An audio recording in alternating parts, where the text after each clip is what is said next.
5 दोस्तों, China, Afghanistan, India, Iran और terrorism. पंचायती मार पड़ रही है पाकिस्तान को। शास्त्रों में इसको कश्मीर बनेगा पाकिस्तान, कश्मीरियों से नाता क्या, ला इलाहा इल्लल्लाह। मजा आ रहा है पाकिस्तान, स्वाद आ रहा है तुम्हें? अगर मुझे पता लग जाता कि इस बंदे की क्या हरकत है, मैं उसको सबके सामने वहीं पे एनकाउंटर हो जाता, इसका निपटा देता सबके सामने। इतना जलील करता, लाहौरी चूरन डाल देते हो, फिर इसकी 10 पुश्तें भी वहां पे पैदा होना, उनके जिहादी चूरन ही रहेगा। ये ऐसे नहीं। जय हिंद दोस्तों, मैं हूं मेजर गौरवारी और आप देख रहे हैं तो चाणक्य डायलॉग्स। इस वीडियो को लाइक करिए, हमारे चैनल को सब्सक्राइब करिए, बेल आइकन दबाना बिल्कुल मत भूलिएगा दोस्तों। अच्छा दोस्तों, खबर कुछ इस तरीके से है कि जब पाकिस्तान ने बोला, पाकिस्तान के प्रधानमंत्री शहबाज शरीफ ने यह बोला कि साहब हमें बात करनी है हिंदुस्तान से, और यूएई को बोला है, यूनाइटेड अरब एमिरेट्स को यह बोला कि साहब आप फैसिलिटेट करिए, क्योंकि आपकी तो बनती है भारत से, हमारी किसी से भी नहीं बनती, पाकिस्तान की तो किसी से नहीं बनती, तो इंडिया की सबसे बनती है, तो आप इंडिया को जरा जोर लगाइए साहब, हमसे बात करवाइए इंडिया की। फिर उन्होंने यूटर्न ले लिया और फिर बोला कि हाँ हाँ हमने तो बोला था। तो 2-3 बार यूटर्न पाकिस्तान ले चुका है। कहने की बात है और मुद्दे की बात है दोस्तों कि पाकिस्तान क्यों भारत से बात करना चाह रहा है, क्यों एक ऐसे मुल्क से, एक ऐसे देश से बात करना चाह रहा है जिसको वो दुश्मन कहता है, वहां का बच्चा बच्चा आपको दुश्मन कहता है, फिर हमसे बात क्यों करना चाहते हैं? मैं आपको बताता हूं। महंगाई, बेरोजगारी, टमाटर, प्याज, आलू, लहसुन, अदरक, ये सब तो महंगा हो ही रहा है। आटा दाल नहीं मिल रहा है, वो अलग बात है। मैंने आपको कल के वीडियो में बताया था ना कि चीन मार रहा है, अफगानिस्तान ठोक रहा है, इंडिया जलील कर रहा है, ईरान इनके लोगों को जान से मार रहा है, और अंदर इनके आतंकवाद है। टोटल 5 दोस्तों, चाइना, अफगानिस्तान, इंडिया, ईरान और टेररिज्म। पंचायती मार पड़ रही है पाकिस्तान को। शास्त्रों में इसको पंचायती मार कहा गया है दोस्तों, ठीक है? इसलिए पाकिस्तान परेशान है। अरे बात करा दो, बात करा दो, कम से कम इंडिया से तो सुकून मिले हमें। बाकी तो जो इसके मुसलमान बरादर हैं, ईरान और अफगानिस्तान, वो तो मार रहे हैं। वो कहते हैं हम इनको सिखाएंगे असली इस्लाम क्या होता है, इनको तो समझ में नहीं आया, तो वो उनको ठोक रहे हैं, ठीक है? तो एक तो ये बात है। भारत ने क्या बोला है इसके? वहां पे पाकिस्तान का प्रधानमंत्री बोल रहा है, जो टॉप एग्जीक्यूटिव है पाकिस्तान का, वो बोल रहा है कि भारत से बात होनी चाहिए।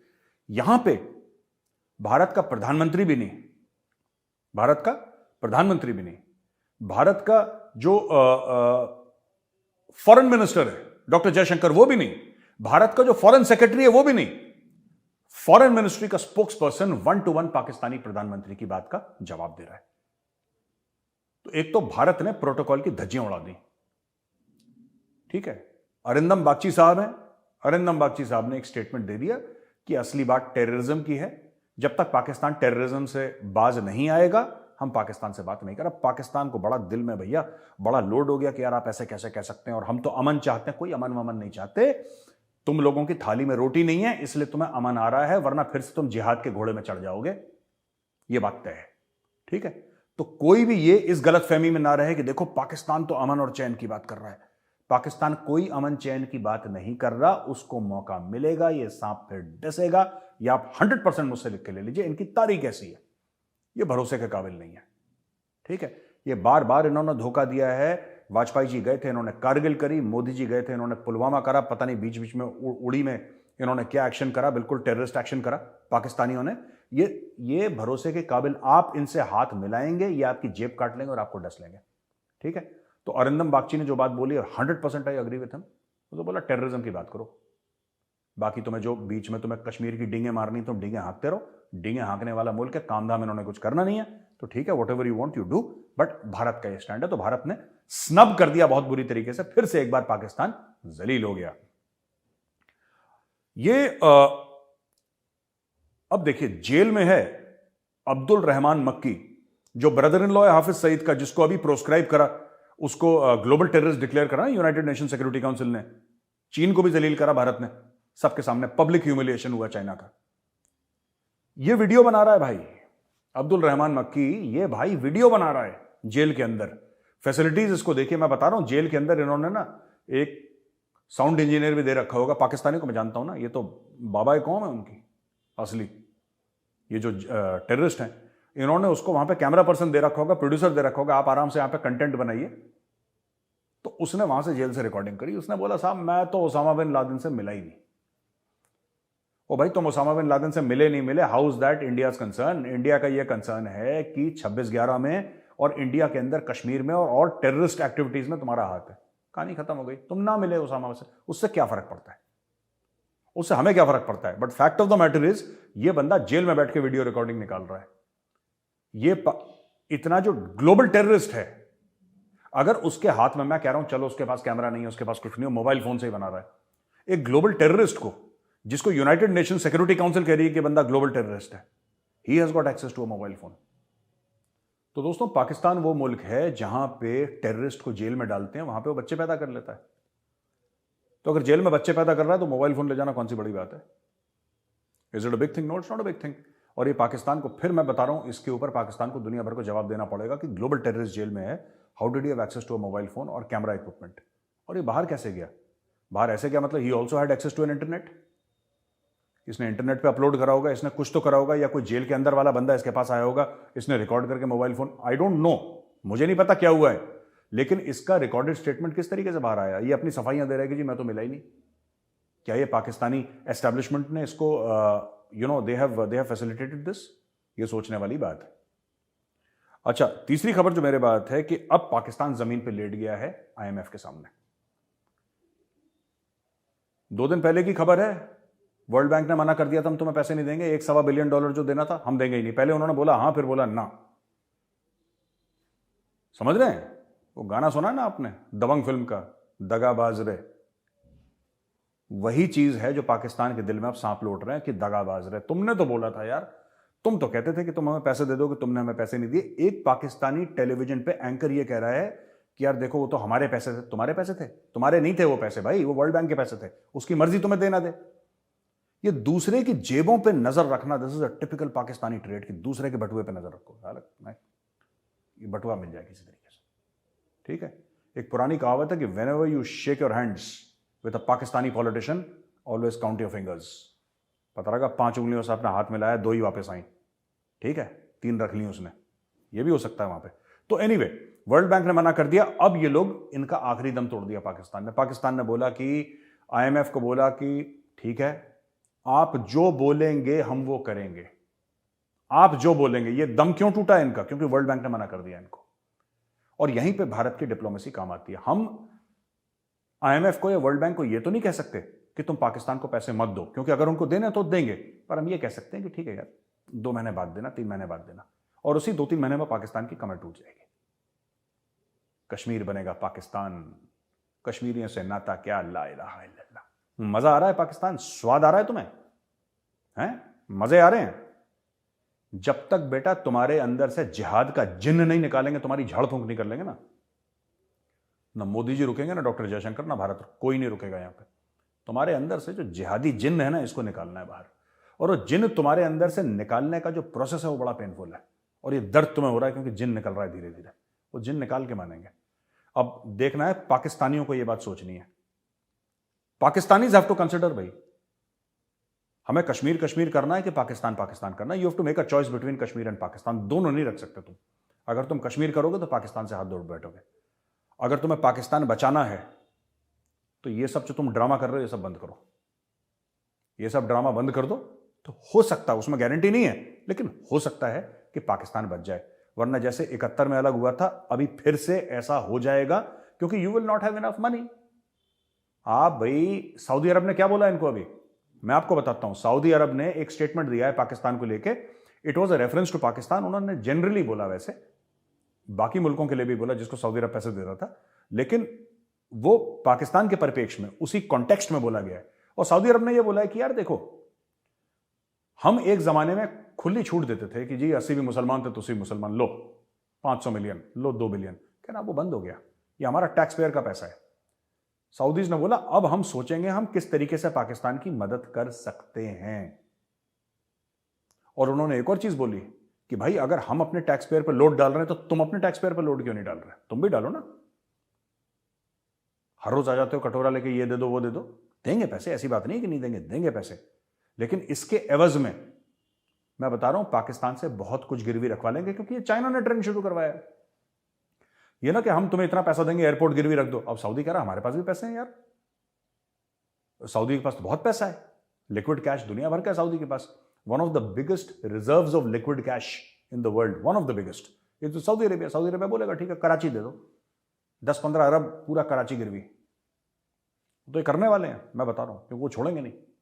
They will not leave Pakistan. जिस तरीके से पाकिस्तान हर समय कि आप हमारे भाई हैं, आपने कभी देखा सऊदी को बोलते हुए कि पाकिस्तानी हमारे भाई हैं? आपने कभी देखा कतर को बोलते हुए कि पाकिस्तानी हमारे भाई हैं? ये सिर्फ पाकिस्तानी है जो सबको अपना भाई बनाता है कि पैसे मिल जाएं, इमोशनल कर दो, इमोशनल ब्लैकमेल कर दो, पैसे मिल जाए, but that is it, that is there only foreign policy. किसी तरीके से भाई बोल के, इस्लामिक बिरादर बोल के हम किसी तरीके से लोगों को चूना लगा दें और फिर वो, जिसको कहते हैं ना हिंदी में अंटी में आ जाए, वो है भाई यहां पे स्टोरी। ठीक है, ये मेरे पास कुछ खबरें हैं पाकिस्तान की। एक प्राइम मिनिस्टर मोदी के ऊपर बीबीसी की डॉक्यूमेंट्री बनी है, ठीक है, जिसमें इंडिया द मोदी क्वेश्चन, इसमें नरेंद्र मोदी जी की बहुत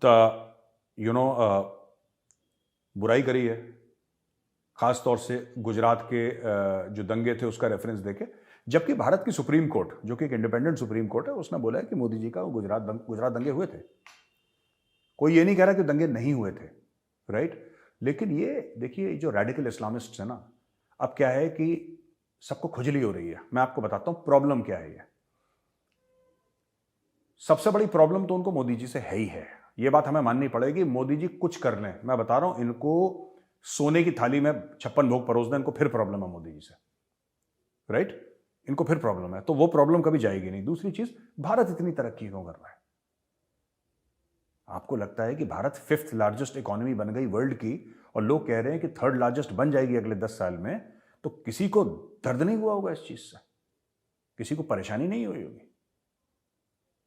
परेशानी हुई होगी ना किसी ना किसी को।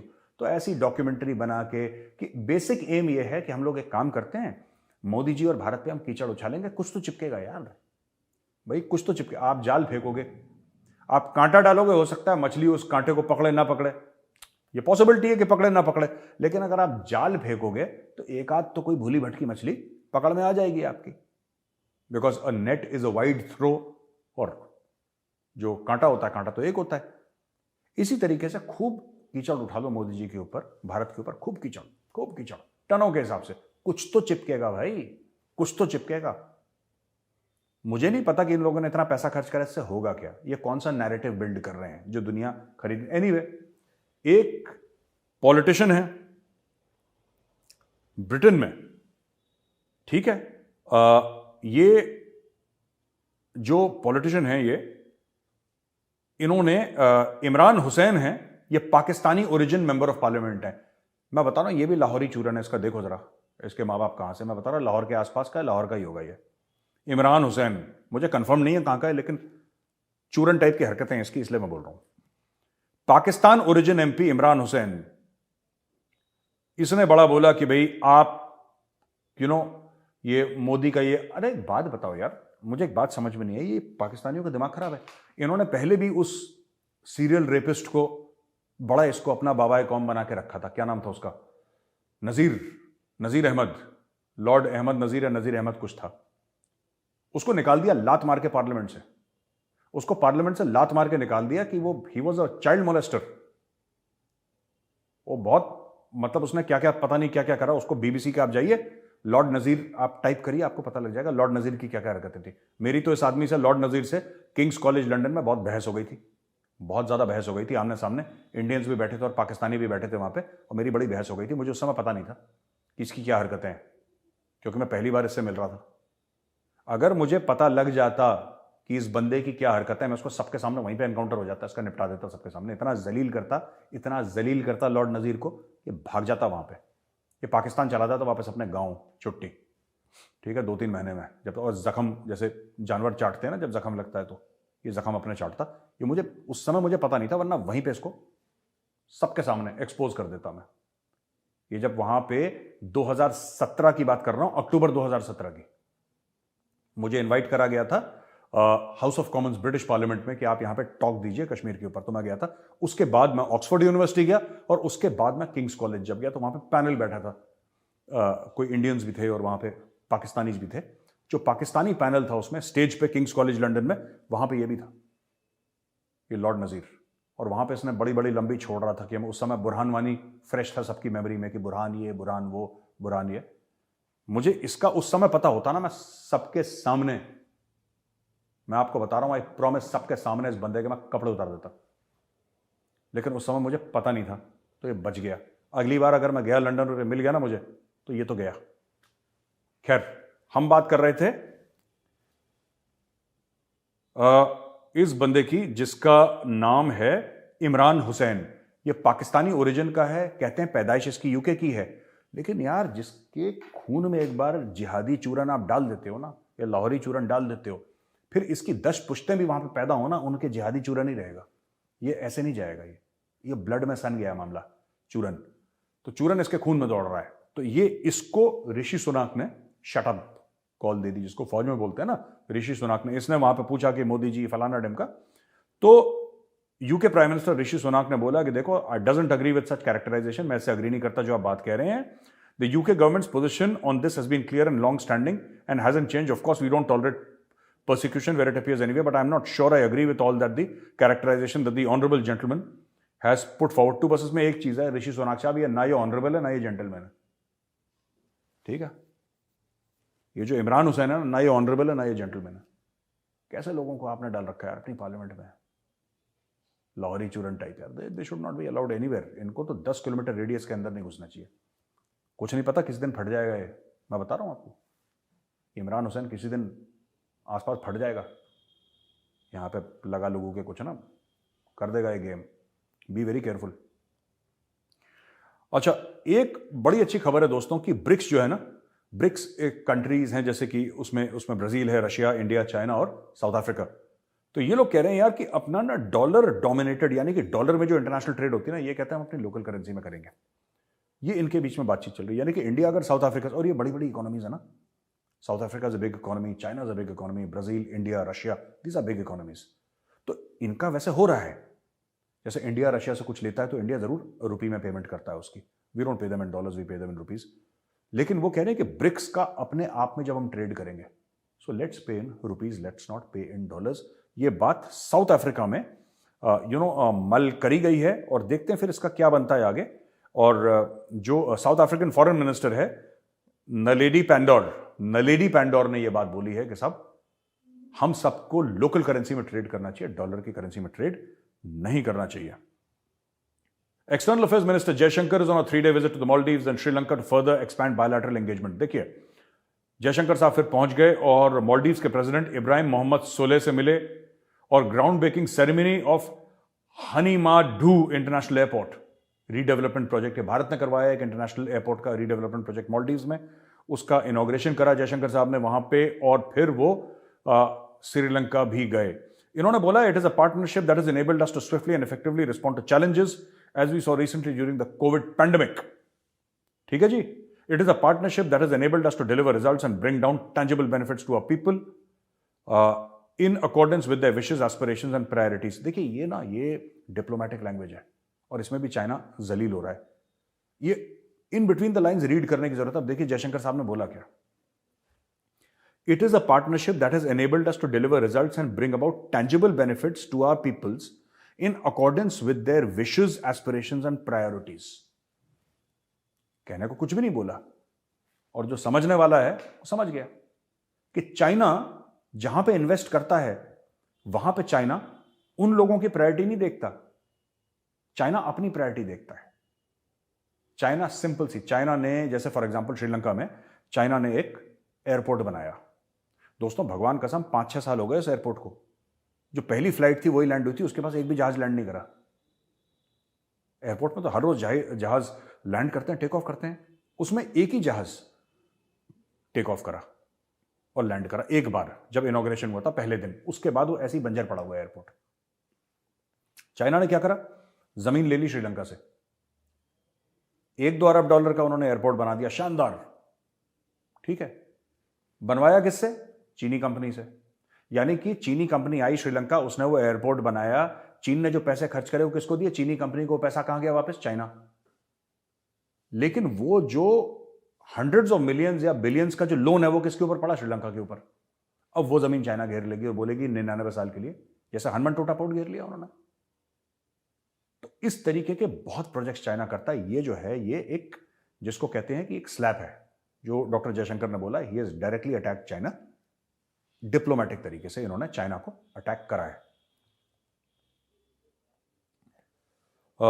अश्विनी वैष्णव साहब हैं, मंत्री हैं मोदी जी की कैबिनेट में। उनका ये बयान है कि ये वर्ल्ड इकोनॉमिक फोरम में जब इन्होंने बात करी तो कम्युनिकेशन मिनिस्टर हैं अश्विनी वैष्णव, उन्होंने बोला कि sensing a huge opportunity in the global semiconductor market, India has set in motion an ambitious plan to become a key supplier for the world with the government itself putting in $10 billion. A university system that produces a large number of talents is also helping a lot, as we have tied up with many universities to prepare the right talent. इन्होंने basically ये बोला है कि भाई India semiconductor industry में अपना कदम रख रहा है, सरकार ने खुद $10 अरब उसमें डाल दिए हैं, और हम अपने जो इंडिया का टैलेंट है, जो यंग बच्चे हमारे यूनिवर्सिटीज हैं, हम उनको तैयार कर रहे हैं इस फील्ड में। एंड इंडिया की सेमीकंडक्टर आपको हर चीज के लिए चाहिए, चिप आपको हर चीज के लिए चाहिए। तो अभी इंडिया में अभी इंपोर्ट हो रहे थे, अब इंडिया बना के वर्ल्ड को एक्सपोर्ट करेगा, ये उन्होंने बोला है। बहुत बड़ी बात है। इसके नेशनल सिक्योरिटी मैं बता रहा हूं इंप्लीकेशंस भी हैं। मैं इसलिए आपको बता रहा हूं, इसमें सिर्फ economic semiconductors, while they have everything to do with the economy, they also have everything to do with national security. तो नेशनल सिक्योरिटी के तहत बहुत इंपॉर्टेंट ये स्टेटमेंट है अश्विनी वैष्णव साहब का, इसलिए मैंने आपको ये बात बताई है। अच्छा, पाकिस्तान से वही खबर है जी, इतने मर गए। अब क्या है कि खैबर एजेंसी में 3 पुलिस वालों को मार दिया। ठीक है, ये बाइक पे आए टेररिस्ट, मार मूर के निकल गए और उन्होंने पुलिस स्टेशन में आग लगा दी और बम फोड़ दिया और पता नहीं क्या फायरिंग करी। और इन्होंने, और जो एक्सप्लोजिव मटेरियल था, ये सब करने के बाद, फायरिंग करने के बाद, फिर एक जो सुसाइड बॉम्बर घुस गया थाने के अंदर, और थाने के अंदर उसने अपना सुसाइड वेस्ट फाड़ ली, खुद भी मर गया, और पता नहीं 1-2-3 बंदों को लेकर, और पुलिस स्टेशन में आग लग गई और काफी कुछ डैमेज हो गया। तो ये अटैक मुसलसल पाकिस्तान में होते चले आ रहे हैं और पाकिस्तान के पास इसका कोई जवाब है नहीं। अच्छा, वर्ल्ड सिंधी कांग्रेस है, उसने ये मिले थे साईं GM सईद को फैसिलिटेट करने के लिए, ट्रिब्यूट पे करने के लिए। उनकी 119वीं बर्थ एनिवर्सरी है, वो नहीं रहे GM सईद साहब। बहुत बड़ा नाम है सिंधी कल्चर का और सिंधी फ्रीडम मूवमेंट का, सिंधी आइडेंटिटी का एक बहुत बड़ा नाम है GM सईद। तो उन्होंने ये बोला है डायरेक्टली, उन्होंने ये बोल दिया है कि जनाब ऐसा है कि हम पाकिस्तान को बिलोंग नहीं करते, we do not belong to Pakistan, हम पाकिस्तान का हिस्सा नहीं है। तो अब ये बात हो रही है सिंधु देश की, और फिर वहां पे अथॉरिटीज ने सेक्शन 144, इंडिया में भी लगता है ना 144, या 5 या 5 से ज्यादा लोग एक साथ नहीं, तो उन्होंने 144 लगा दिया, और जो लोगों को आसपास बस ले जा रही थी दाएं बाएं उनको रोक दिया, और काफी कुछ लोगों को प्रॉब्लम होने लगी। लेकिन पाकिस्तान के बीच में, ये कोई इंग्लैंड या अमेरिका में नहीं हुआ है, पाकिस्तान के बीच में हुआ है, ये सिंध में हुआ है, जहां पे सिंधी इकट्ठा हो गए, हजारों की तादाद में सिंधी इकट्ठा हुए, और उसने बोला कि यार देखो, we do not belong to Pakistan. और कई सिंधियों से मैं भी टच में हूं, वो कहते हैं यार, उन्होंने पता है एक बात बड़ी अच्छी बोलते हैं सिंधी ना, तो मैंने बोला अगर आप पाकिस्तानी नहीं है तो आप किस मुल्क का हिस्सा? कह रहा भारत का हिस्सा है। कह रहा आपके नेशनल एंथम में नहीं लिखा पंजाब, सिंध, गुजरात, मराठा? तो आपके जो राष्ट्रगान है, आपका जो जनमनगन जो आप लोग गाते हैं, आप लोग सल्यूट करते हैं, कुछ लोग दिल पे अपने हाथ रखते हैं, कोई प्रणाम करते हैं, कोई सल्यूट करते हैं, कोई सावधान में खड़े हो जाते हैं, वो जो नेशनल एंथम है भारत का, उसमें लिखा है पंजाब, सिंध, गुजरात, मराठा। जब उसमें लिखा है कि पंजाब, सिंध, गुजरात, मराठा, फिर आप मुझसे क्यों पूछ रहे हैं कि आप कौन से देश के हैं? वो तो पाकिस्तानियों ने हाईजैक कर रखा, we are part of India. और कई लोग मुझे बोल चुके हैं, मैं लंदन गया था, वहां पे भी कई लोगों ने मुझे बोला था जो सिंधी हैं, और ये पाकिस्तानी सिंधीज जो ज्यादातर कराची, हैदराबाद, सिंध में रहते हैं कुछ, इन लोगों ने जो मेरे जान पहचान के हैं, दे हैव सेड कि वी आर इंडियंस, और आप आए और हमारी ये पाकिस्तानी फौज से हमारी जान छुड़ाएं, हम लोग परेशान हैं इन लोगों से। तो वहां पे ये एक इमोशन आ रहा है। ठीक है जी। बाकी पाकिस्तान की इकोनॉमी की खबर है। अब मैं आपको एक खबर तो सुनाने नहीं वाला, क्योंकि ये पता नहीं इनके कमी होते जा रहे हैं, क्या कर रहे हैं, I don't know how they are managing it. ये कह रहे हैं कि State Bank of Pakistan data reveals that the CAD in December, of 400 million compared to 252 million in November, an increase of 58.7%. However, it contracted by 78%. Oh bhai, it contracted by 78% from 1.857 billion in December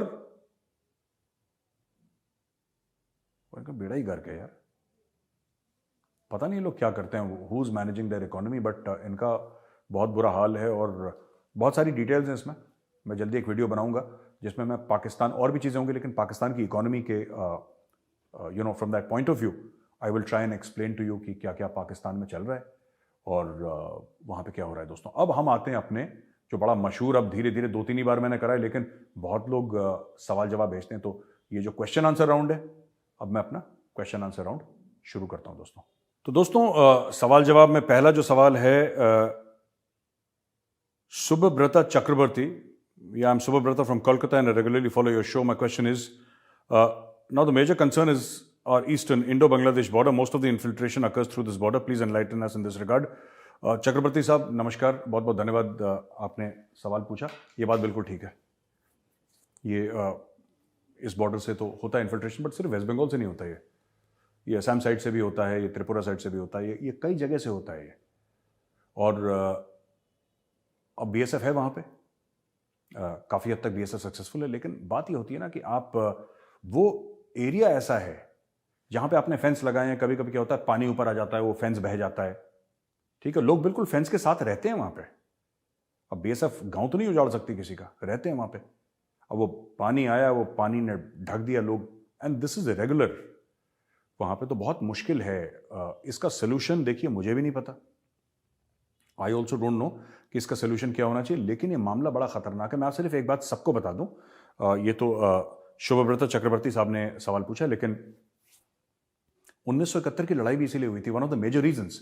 और भी बातें थी वहां पे, और भी कारण थे, वजूहत थी उसकी, लेकिन one of the main reasons was जो ईस्ट पाकिस्तान जो है, ईस्ट पाकिस्तान जिसको अभी बांग्लादेश हम लोग बोलते हैं, वहां से जो भारत में लोग आ रहे थे, कुछ लोगों का ये कहना है कि करोड़ से ऊपर लोग आ गए थे और भारत की जो अर्थव्यवस्था थी वो चरमरा गई, क्योंकि उस जमाने में ऐसा कोई पैसा था नहीं हमारे पास ज़्यादा, और वहाँ पे इतने लोग आ गए, उनको खाना पिलाना, अचानक इतने लोग आ गए, बहुत लोड हमारे ऊपर पड़ गया। तो ये one of the reasons, main reasons for 1971 war was population coming from east Pakistan into India, जो बंगालीज थे। आज भी वो सिलसिला बरकरार है, और मुझे लगता है इसका ना पॉलिटिकल सोल्यूशन ही हो पाएगा।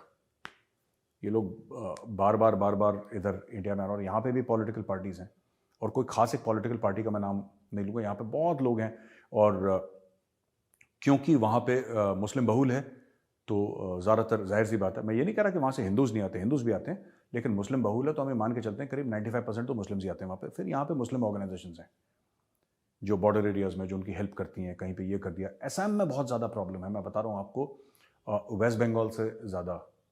वेस्ट बंगाल में तो है कि आ जाते हैं और वहाँ पे रहते हैं, लेकिन रोहिंग्याज भी बहुत हैं, लेकिन असम में जो प्रॉब्लम है ना वो दोस्त, वो असम में आज की तारीख में, आप माने ना माने, असम में अलकायदा एक्टिव है। आप मान सकते हैं, आप हर समय अलकायदा सोचते हैं, आप अफगानिस्तान सोचते हैं ना, आप मिडल ईस्ट सोचते हैं, आप सीरिया सोचते हैं, अलकायदा आपकी असम में एक्टिव है। असम पुलिस कर रही है, बहुत शानदार काम कर रही है, ठोका है कई लोगों को, लेकिन fact of the matter is कि ये, अच्छा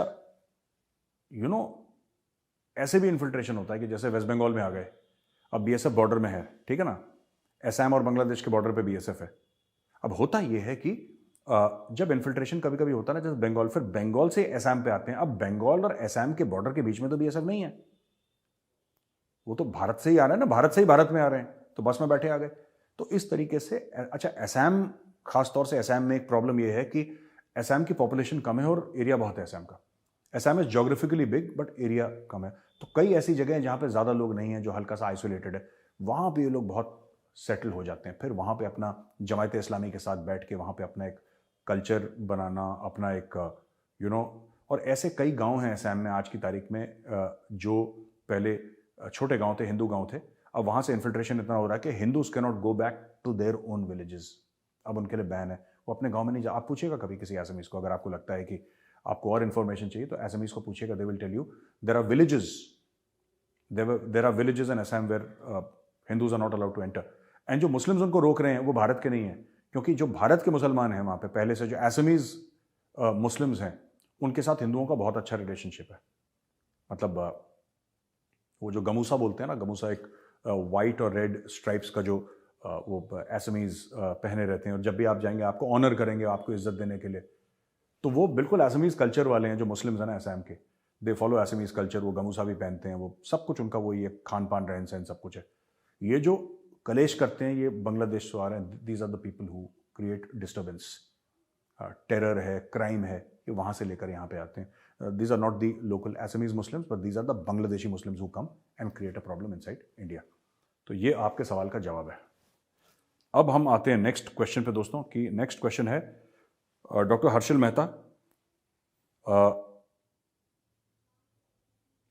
hypothetical question that God forbid India in future have to fight on two fronts simultaneously. What role IBGs and new modern units play during ops? अच्छा, ये IBGs का ना ये बहुत लंबा, डॉक्टर हर्षल मेहता, मैं अहमदाबाद आऊँगा, फिर आपुर में मिलेंगे, चाय पियेंगे, then will discuss IBGs। IBGs का ना देखिए, this is still work in progress. इसके लिए पैसा बहुत चाहिए, कमिटमेंट बहुत चाहिए, और सरकार दे भी रही है पैसा। You know this whole concept strike core and IBGs and all that. So it is not just कि on two fronts simultaneously आप कह रहे हैं कि let us say with China and Pakistan together, right? ये बड़ा एक लंबी चौड़ी बात है, और किस तरीके से एक IBG होता क्या है, उसके अंदर एलिमेंट्स क्या होते हैं IBGs के, उसका रोल क्या है IBGs का, IBG क्या ये शैलो जाते हैं, डीप जाते हैं, एक there is a role defined for every formation. IBG का क्या है, how does the military leadership perceive an IBG etcetera. तो ये सब हम बैठेंगे, डॉक्टर हर्षल आएंगे अहमदाबाद, आपके साथ मिलेंगे, अहमदाबाद में बैठेंगे, then we'll have a detailed discussion on IBGs। दोस्तों, सुयाश वर्धन सिंह ये हैं कि I am a PhD student here in the United States, और तो ये कह रहे हैं कि जैसे हम लोग यूनाइटेड स्टेट्स में होते हैं तो यहाँ पे इंजीनियर्स हैं, ये आर्मी के साथ काम करते हैं, हमारे पास DRDO है, लेकिन हम लोग आर्मी के साथ क्यों नहीं काम करते, और India should also focus on making intellectual property IP like CPUs GPUs etcetera. Suyash Vardhan Singh ji, बहुत बहुत धन्यवाद सिंह साहब। ये भारत में हो रहा है, और भारत में बहुत ज़ोरों शोरों से हो रहा है। It is not just semi conductor, is also drones, it's also AI, it's also blockchain, it's also lot of things. In fact DRDO जो है, it's not just DRDO is funding, DRDO IITs को फंड कर रहा है। सो बहुत सारा पैसा IITs को दे रहे हैं। सो इंडियन, ये जो देखिए बात ये होती है कि कहाँ पे कॉर्पोरेट खत्म होता है और कहाँ पे फौज शुरू होती है, या कहाँ पे फौज शुरू होती है कॉर्पोरेट खत्म होता है। दीज लाइन्स ना in many countries like US, Israel and most of the countries in the world, these lines are blurred. India में हर समय था कि कॉर्पोरेट को दूर रखो, कॉर्पोरेट को दूर रखो, ना कॉर्पोरेट से कोई लेना देना, फौज अपना काम करेगी बस। अब ये इंडिया में मोदी गवर्नमेंट के समय ये सब चेंज हो रहा है बहुत तेजी से, और अब कह रहे हैं कि जो कॉर्पोरेट के पास जो एक्सपीरियंस है वो कॉर्पोरेट लेकर आएगी, फौज के पास जो फौज लेकर आएगी। तो ये सब हो रहा है। जैसे कि ऑर्डिनेंस फैक्ट्री बोर्ड, मैंने पहले भी कवर करा था, ऑर्डिनेंस फैक्ट्री बोर्ड जो हथियार बनाती थी हमारे लिए, अब प्राइवेट प्लेयर्स आ रहे हैं अंदर, वो हथियार बना रहे हैं, सरकार उनको भी एक्सेप्ट कर रही है। ग्रेनेड्स हमने लिए अभी प्राइवेट पार्टी से, राइट, और वेपन सिस्टम्स भी प्राइवेट पार्टीज बना रही हैं, उनसे वेपन सिस्टम्स भी लेंगे हम लोग, उनके साथ यानी फौज उनके साथ पार्टनर भी कर रही है। So the Indian army is partnering with private people and getting top and educational institutions into defense research। ये सब हो रहा है semiconductor level, everything is happening and it's happening at a very very fast pace। most of these technologies are I will not call them secret, but I don't think this is something that MOD or Indian Army, Navy or Air Force are very happy discussing on a public platform। वो अभी भी नहीं करते वो लोग, पता नहीं क्यों, बट मुझे ऐसा लगता है कि because the sensitive nature of technology शायद इसलिए डिस्कस नहीं करते। लेकिन आई कैन अश्योर यू कि सिंह साहब ये बड़ी स्पीड से हो रहा है and it's happening as we speak, हो रहा है, IITs में हो रहा है, टॉप इंजीनियरिंग इंस्टीट्यूट और बाकी लोग बाहर से अंदर आ रहे हैं, they are coming, army is partnering every day, army headquarter लोग जाते हैं, प्रेजेंटेशन देते हैं कि सर ये टेक्नोलॉजी है एवरी सिंगल डे। और ये सिर्फ ये नहीं कि ये लो चेक ले लो और हमें टेक्नोलॉजी नहीं, they are partnering, army is sending its talent, because army is got some fantastic people in the research department and they are sending those people there to partner with corporates and all, get the best technology। ये सब चल रहा है, बड़ी fast speed से चल रहा है, रेस्ट अश्योर्ड। तो दोस्तों वीडियो देखने के लिए बहुत बहुत धन्यवाद। इस वीडियो को लाइक करिए, हमारे चैनल को सब्सक्राइब करिए, बेल आइकन दबाना बिल्कुल मत भूलिएगा, और जो चाणक्य फोरम का ट्विटर हैंडल है, हमारा इंस्टाग्राम पेज है, फेसबुक पेज है, हम लोग लिंक्डइन पे हैं दोस्तों, इन सबको आप सब्सक्राइब करिए। You will get the best articles by the best people. अगर आपको पढ़ने का शौक है ना, आर्टिकल्स पढ़ने का शौक, तो आप देखेंगे एयरफोर्स के सीनियर ऑफिसर्स हैं, एकेडमिशियंस हैं, और हमारे बड़े सारे लोग हैं जो टॉप थिंक टैंक्स के हैं, वो सब हमारे लिए लिखते हैं, आर्मी के सीनियर जनरल्स हैं। तो जो आपको कोई भी चीज़ का जो कॉन्टेक्स्ट है, जो परिप्रेक्ष्य है, कोई भी चीज़ का जो एक आपको जो व्यू पॉइंट मिलेगा ना वो बड़ा जेन्यून मिलेगा, क्योंकि जो भी हमारे ऑथर्स हैं वो decades and decades of experience, बड़े जबरदस्त ऑथर्स हैं हमारे। हमारी वेबसाइट पर जरूर जाइएगा www.chanakyaforum.com और आपको you will find the best in class articles there. आप पढ़िएगा, आपको मजा आएगा अगर आपका इंटरेस्ट नेशनल सिक्योरिटी और जियोपॉलिटिक्स में। जय हिंद, भारत माता की जय।